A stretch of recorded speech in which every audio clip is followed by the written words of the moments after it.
అందరికీ అస్సలాముఅలైకుం. నమస్కారం అండి.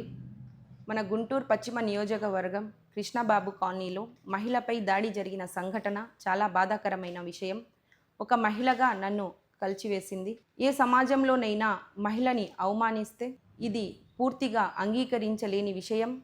దీనికి మన సమాజంలో చోటు లేదు. ఈ విషయాన్ని మన ముఖ్యమంత్రి చంద్రబాబు నాయుడు గారు, యువనేత లోకేష్ అన్న గారు తక్షణమే స్పందించి మహిళల ఆత్మగౌరవం కోసం ఎప్పుడు తోడుగా ఉంటామని తెలియజేశారు. మన ప్రభుత్వ విధానం ఒక్కటే, మహిళల రక్షణ విషయంలో ఎలాంటి రాజీ పడే ప్రసక్తే లేదు. ఈ ఘటన రిపోర్ట్ అయిన వెంటనే మన ప్రభుత్వం కఠినమైన చర్యలు తీసుకోవాలని ఆదేశించింది. నిందితుడిపై క్రిమినల్ కేసు నమోదు చేసి మరియు అరెస్ట్ చేయటం కూడా జరిగింది.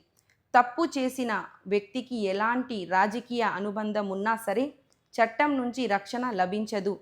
అందువలన సదరు పార్టీ నాయకుడిని తక్షణమే గుంటూరు పశ్చిమ నియోజకవర్గ ఎమ్మెల్యే గల్లా మాధవి గారు సస్పెండ్ చేయటం జరిగింది.